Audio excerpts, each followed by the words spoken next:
Mommy, Daddy, help me please. Mahinang bulong ko habang napaupo na lang ako sa sahig. Sinusubsub ko ang aking muka sa aking hita habang umiiyak at unti-unting hinila na ako ng antok. Nagising ako nang biglang bumukas ang pintuan ng room ni Marcus, kaya mabilis akong tumayo. Can I go home? Mahinang sabi ko sa kanya habang papasok siya sa loob ng kwarto. No! Hindi ko ulit napigilan ang paglalandas ng aking mga luha. Maybe Mommy and Daddy looking for me. Bigla naman siyang tumawa habang umiling at tumingin sa akin. Don't fool me. Ako naman ang napailing sa kanya. No, Marcus. I never fool you. Iyak kong sabi sa kanya habang tinititigan niya ako. Please, Marcus. Let me go. I'm done cooking for you. Napansin ko naman ang pag-igting ng kanyang panga at mabilis nagdilim ang kanyang muka. Kaya bigla akong napaatras habang binuksan ang pinto ng kanyang kwarto. Dahil bigla akong natakot sa kanya. What if he hurt me again, like he did last night? Bubuksan ko na sana ang pintuan ng kanyang unit nang mabilis niya akong nahawakan. Hindi ko naman mapigilan ng mapasigaw habang nagpupumiglas sa kanya. Where are you going, huh? Do you think you can escape me? No way!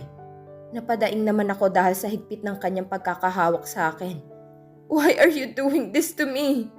Hindi ko na napigilan ang sarili kong sigawan siya dahil sa sobrang galit ko sa kanya. You are still asking for that? Even you know what you did before? Napapikit ako dahil sa lakas ng kanyang pagsigaw sa akin. I'm already apologizing it to you. Sigaw ko naman sa kanya pero bigla niya akong hinila patungo ulit sa kanyang room. I want you now. Remove your fucking clothes. Napahiga ako sa kama dahil sa kanyang pagtulak sa akin. Kaya mabilis akong umiling habang umiiyak pa rin. Don't make me wait if you don't want me to destroy your clothes. Sigaw niya ulit sa akin kaya mabilis kong hinubad ang aking damit. Nag-umpisa naman siyang maglakad papunta sa kama kaya bigla akong napaatras. Isn't this what you want? Umiling ako sa kanya habang hinubad na niya ang suot niyang pants. I promise I won't do that again. Natawa naman siya sa aking sinabi. Sabay tulak sa akin dahilan para mapahiga ako sa kama. Tanging iyak na lang ang aking nagawa habang nasa ibabaw ko na si Marcus. Hinang-hina na ang katawan ko nang tumigil si Marcus. Hindi ko mabilang kung ilang beses niya akong ginalaw. Halos namamanhid naman ang buo kong katawan dahil sa mapagparusa niyang halos paghalik sa akin. Napansin kong mahimbing na natutulog si Marcus kaya dahan-dahan akong tumayo. Nang makatayo ako'y mabilis kong isinuot ang aking damit. At mabilis lumabas sa kanyang room. Mabilis ko ding kinuha ang aking shoulder bag at mabilis na umalis sa kanyang kondo. Mabilis ko namang tinawagan ang aming driver para magpasundo dito. After few minutes ay dumating na ang aking sundo. Kaya mabilis akong sumakay habang nilingon ang entrance ng building. Dahil baka nagising na si Marcus. Let's go to Mommy's restaurant, Kuya Marlo. Tumango naman ito sa akin at halatang nagtataka. Siguro napapansin niyang magulo kong itsura. Napatingin ako sa aking phone dahil panay ang vibrate nito, kaya mabilis ko itong tiningnan. Nakita ko naman ang name ni Mommy sa screen, kaya mabilis ko itong sinagot. Princess, where are you now? Pinipigilan kong mapahikbi nang marinig ang boses ni Mommy. Are you okay, anak? Do you have a problem?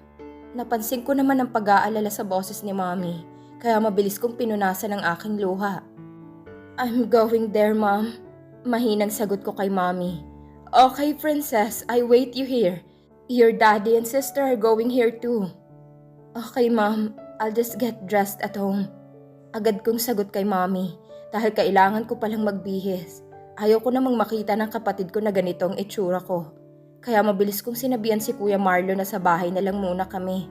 Nang makarating ako sa bahay ay nagtungo ako sa dining para magpahanda ng pagkain. Dahil simula pagkagising ko hindi pa ako kumain.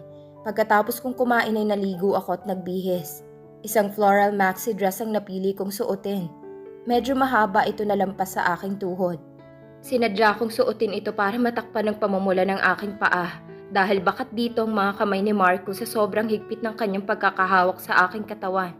Nang matapos ko nang ayusin ang aking sarili ay bumaba na ako para pumunta na sa restaurant ni Mommy. Agad kong tinawag si Kuya Marlo para makaalis na kami. After few minutes ay narating na namin ang restaurant at agad akong pinagbuksan ni Kuya ng pinto. Agad akong pumasok sa loob dahil kanina pa daw dumating si Daddy at Carla. Binati ako ng guard habang pinagbuksan ako ng pinto. Pero kagaya dati hindi ko pa rin ito kinibo. Kaya yumuko na lang ito. Hindi naman sa ayaw ko sa kanila o sobrang sama ng ugali ko. Pero hindi lang talaga ako mahilig makipag-usap sa iba. Kaya din siguro wala akong kaibigan. Nakita ko agad sila mom na nakaupo sa mesa at masayang nagkwekwentuhan. Kaya napangiti ako habang papalapit sa kanila. Hi mom. Hi dad. Hi little sis. Hi Nick.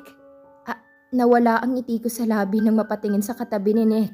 Hindi ko rin mapigilan ang aking pamumutla nang ngumiti sa akin si Marcus. Shit, why he's here? Ate, ang ganda mo sa suot mong damit. Bigla akong napaigtad at napatingin kay Carla. Thank you little sis. Lumapit ako sa kanya at humalik sa kanyang pisngi. Iha, why you take so long? Napayuko ako dahil sa tanong ni Daddy. Iniiwasan ko din ang mapatingin kay Marcus dahil magkatabi lang sila ni Daddy. I'm sorry Dad, I just went somewhere. Sagot ko kay Daddy habang hindi pa rin tumingin sa kanya. Iha, Marcus is our new business partner. Nagulat ako sa sinabi ni Daddy. Paano siya naging business partners namin? Shit, ano na naman bang balak niya? I see, Dad. Nag-angat ako ng tingin at nginitian siya. At pansin ko din ang pagngiti niya. Agad akong napayuko dahil sa takot ko sa kanya. Paano kapag sabihin niya kila Mommy at Daddy ang ginawa ko sa kanya before? Ate, bakit ang tahimik mo? Okay ka lang ba? Tumango naman ako kay Carla habang hinimas ang kanyang tiyan. Ang laki na din ang kanyang tiyan. At excited na din akong makahawak ng babies.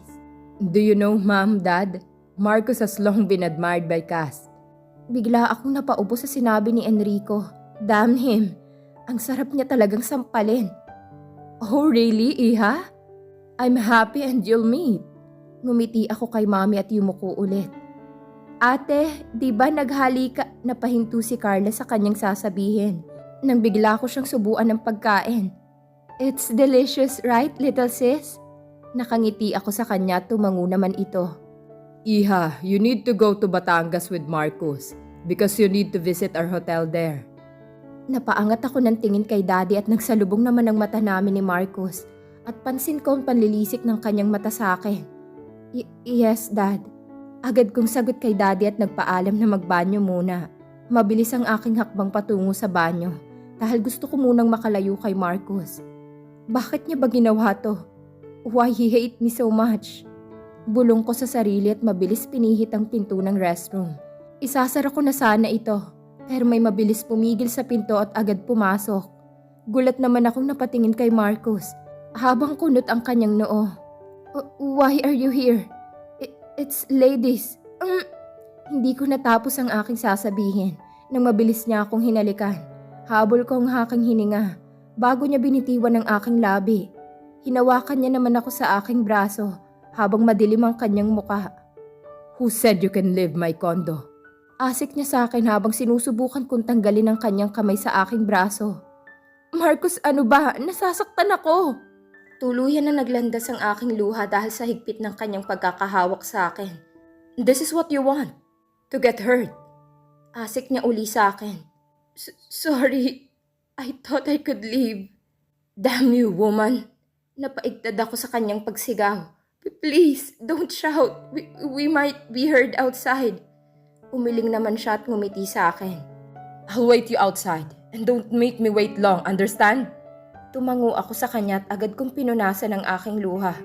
Binitawan niya naman ako at agad na siyang lumabas. Hindi ko naman mapigilang mapahikbi dahil sa kanyang ginawa. Gusto ko nang makawala kay Marcus. Humingi naman ako ng tawad sa kanya pero bakit hindi niya ako magawang patawarin? Pero kahit sobrang sakit na ng kanyang ginawa sa akin, mahal ko pa rin siya. Kahit alam kong hindi niya ako kayang mahalin. Who told you to leave my unit? Asik ni Marcus sa akin nang makaupo ako sa kanyang sasakyan. Sorry, kasi... Shut up! Napaigtad ako sa kanyang pagsigaw. Ano bang ikinagagalit mo?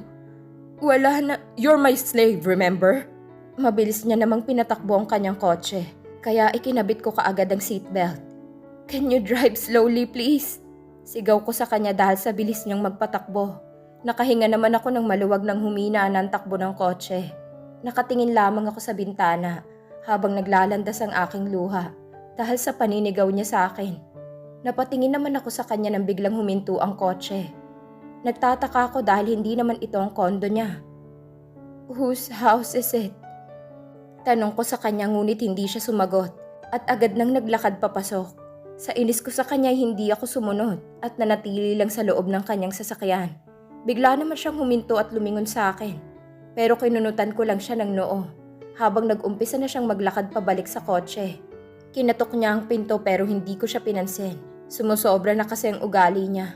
Napaigtad naman ako nang bigla niyang tinadyakan ng pinto at binuksan. Get out! Asik niya sa akin habang madilim ang kanyang muka. I do not want to. Singhal ko sa kanya pero bigla niyang hinawakan ang aking braso at pilit niya akong inilabas ng sasakyan. Ano ba, Marcus? You're hurting me! Sigaw ko sa kanya pero patuloy lang siya sa pagkaladkad sa akin. Kaya pinagsusuntok ko siya sa kanyang kamay na nakahawak sa akin.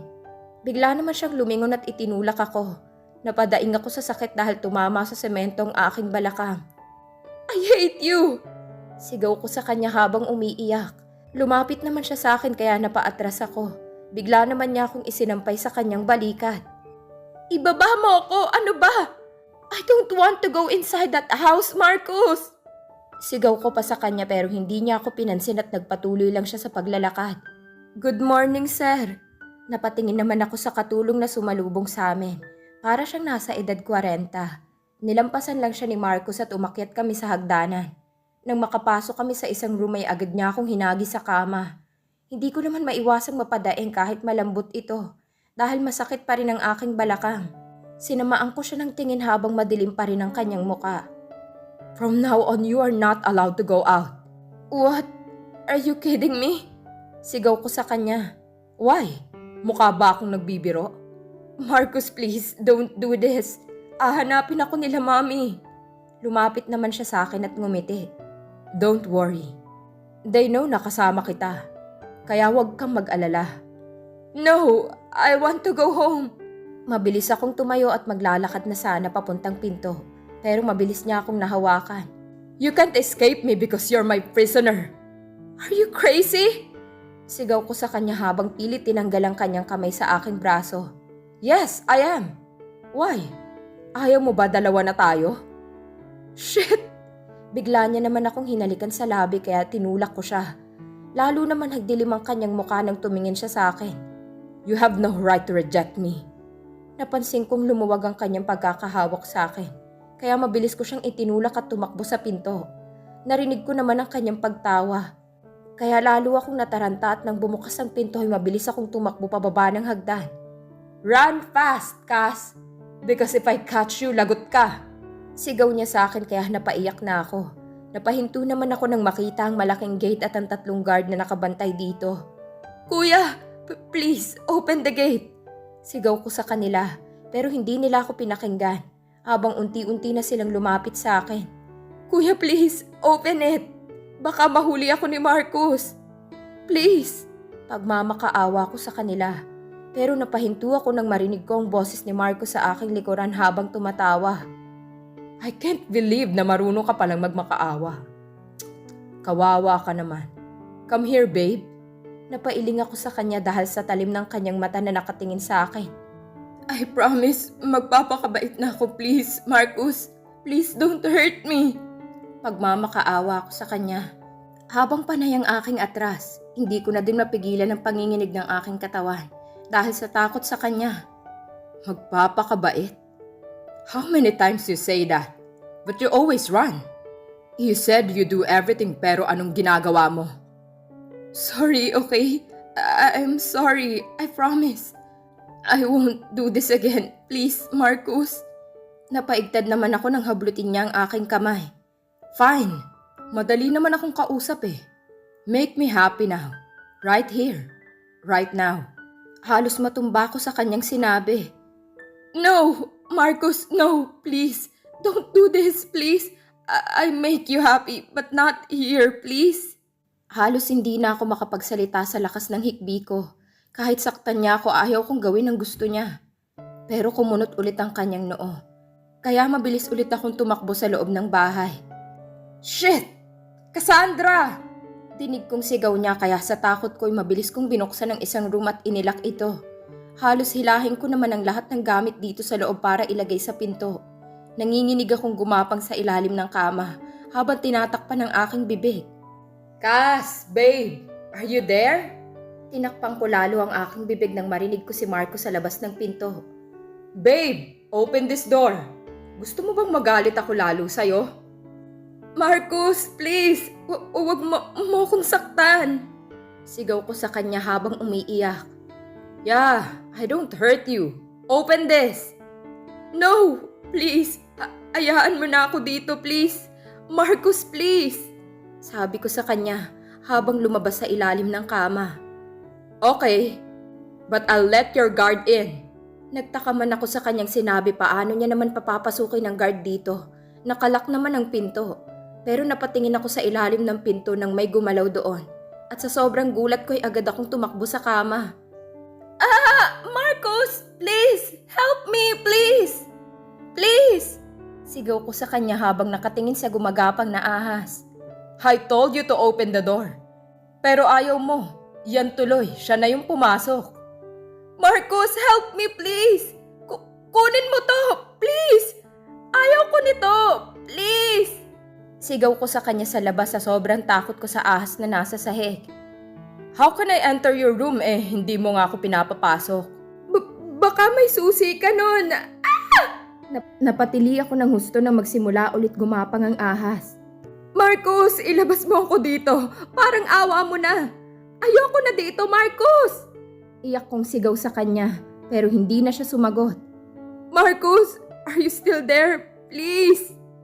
Marcus, help me! Please!